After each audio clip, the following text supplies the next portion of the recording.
Assalamualaikum warahmatullahi wabarakatuh. Bismillahi tawakkaltu 'alallah wala haula wala quwata illa billah. Asyhadu an la ilaha illallah wahdahu la syarikalah wa asyhadu anna Muhammadan abduhu wa rasuluh wa la nabiyya ba'dah. Allahumma shalli ala sayyidina Muhammad wa ala ali sayyidina Muhammad wa sallim wa barik alaihi amma ba'du. Dengan channel Tukang Kebon dan Kucing yang setia di sini, alhamdulillah wa syukrulillah kita bisa berjumpa kembali. Dan di kesempatan yang sekarang, saya ingin membahas mengenai hal sebelum kita lanjut membahas tema pembicaraan kita yang mengupas sosok Budak Angon atau Satrio Piningit.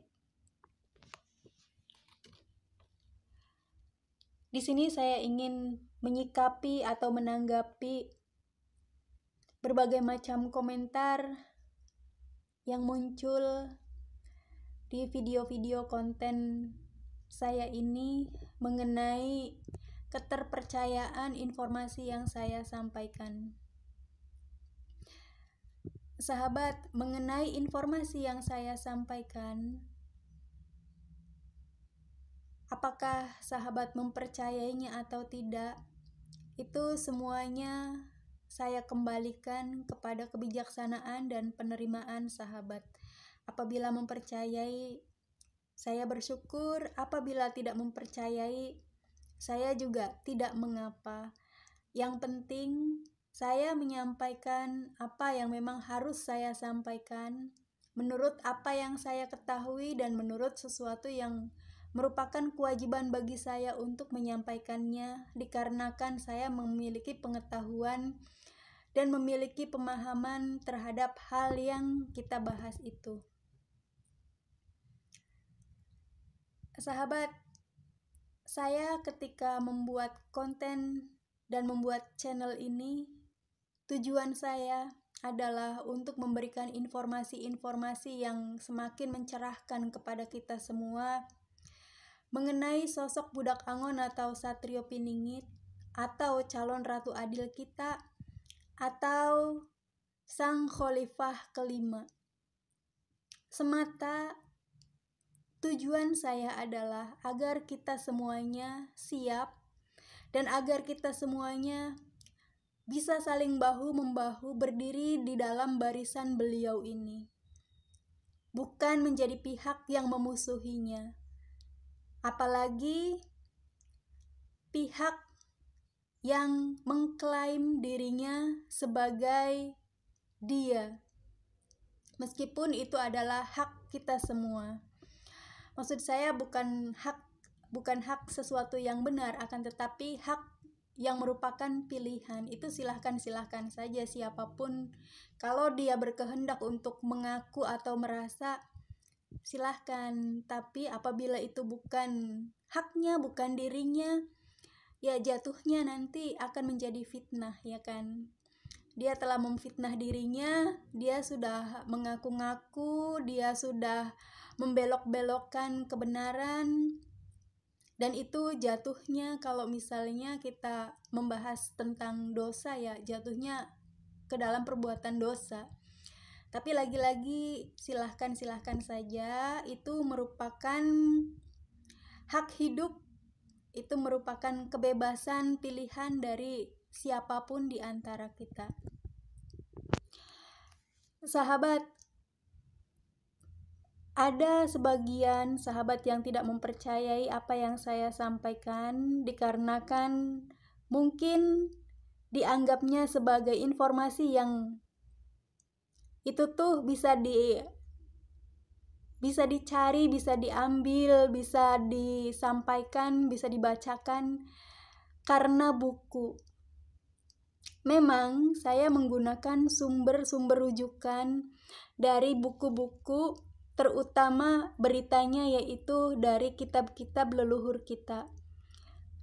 Akan tetapi sebenarnya apabila sahabat jeli dengan apa yang saya sampaikan, justru saya tidak hanya membahas, tidak hanya menyampaikan apa yang ada tertulis di buku-buku tersebut.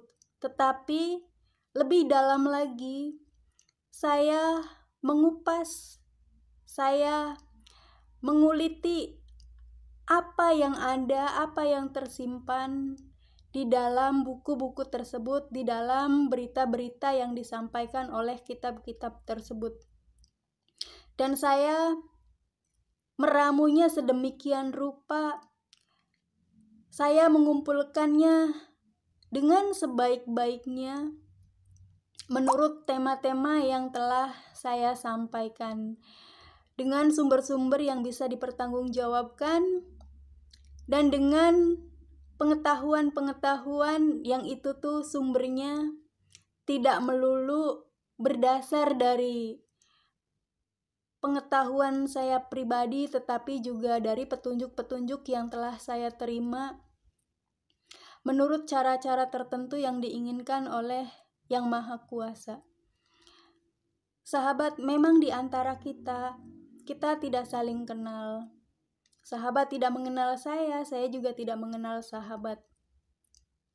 Tetapi satu hal yang saya inginkan di antara kita, yaitu janganlah ada pertikaian di antara kita, apalagi permusuhan hanya gara-gara sebuah permasalahan yang mungkin sahabat ragu atau mungkin tidak percaya dikarenakan pemahaman dan pengertian kita masing-masing.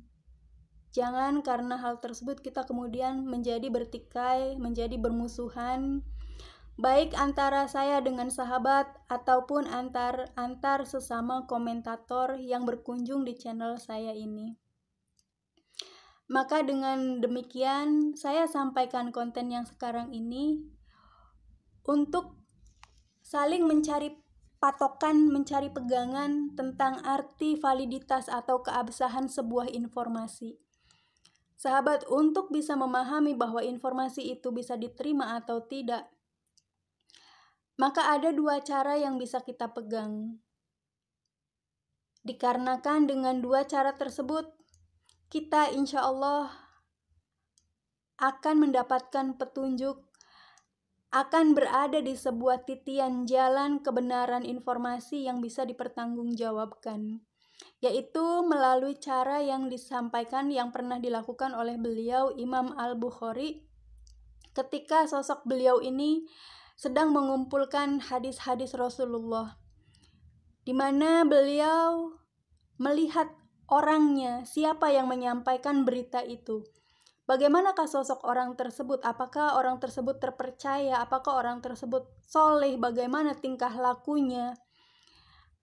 Tidak melulu melihat apa yang dibicarakannya, tidak melulu melihat apa yang disampaikannya, tetapi bahkan sampai hal-hal terkecil, gerak-geriknya, tingkah lakunya, pergaulannya, cara-caranya dalam menyambut orang, dan lain-lainnya. Itu diperhatikan dengan sangat seksama dan sangat sungguh-sungguh. Namun di sini sahabat-sahabat tidak kenal saya, sahabat tidak tahu siapa saya, bagaimana gerak-gerik saya, apakah saya orang yang terpercaya, bagaimana saya di lingkungan saya, tidak ada yang tahu kan. Kemudian karena keadaan tersebut, kita bisa mengambil pilihan yang kedua, yaitu dari apa yang disampaikan oleh beliau Ali bin Abi Thalib dengan panduannya, janganlah kamu melihat orangnya, tapi lihat apa yang dibicarakannya. Di sini sahabat tidak mengenal saya, tidak melihat saya, tidak tahu siapa saya, tetapi sahabat bisa melihat apa yang saya bicarakan, apa yang saya sampaikan, dan bagaimana kebenaran-kebenarannya itu. Dari apa yang saya sampaikan, bisa sahabat sebenarnya secara sedikit demi sedikit itu terbukti. Dari hal-hal yang kecil sudah ada yang terbukti, sudah ada yang bisa dilihat kenyataannya. Adapun untuk hal-hal besar yang belum terlihat, karena itu memang belum waktunya. Insya Allah pada waktunya semuanya akan terlihat dan semuanya akan terbukti, insya Allah. Kita hanya butuh untuk bersabar, kita hanya butuh untuk yakin, dan kita hanya butuh untuk tetap waspada untuk meneliti kebenaran, dan jangan lupa kita harus berpihak di pihak yang benar, harus berada di posisi yang benar, di barisan yang benar agar kita tidak menyesal. Mungkin demikian sahabat, insya Allah konten yang selanjutnya akan saya kupas lebih dalam. Hal ini saya membahas bahasan yang sekarang karena saya merasa sangat perlu, disebabkan untuk bahasan-bahasan yang selanjutnya akan semakin dalam dan akan semakin jauh, di mana untuk orang-orang tertentu bisa jadi akan melihatnya dan akan menanggapinya sebagai hal yang ngawur, hal yang tidak masuk akal. Padahal nanti apabila sahabat mau untuk menelusuri dari awal konten hingga yang terakhir, itu saling berkaitan. Sebenarnya semuanya mengungkapkan banyak hal dari apa yang sedang kita telusuri. Terima kasih atas segala perhatiannya. Mohon maaf apabila ada kesalahan-kesalahan. Wabillahi taufik wal hidayah wal inayah. Wassalamualaikum warahmatullahi taala wabarakatuh. Sampai jumpa di konten yang lainnya.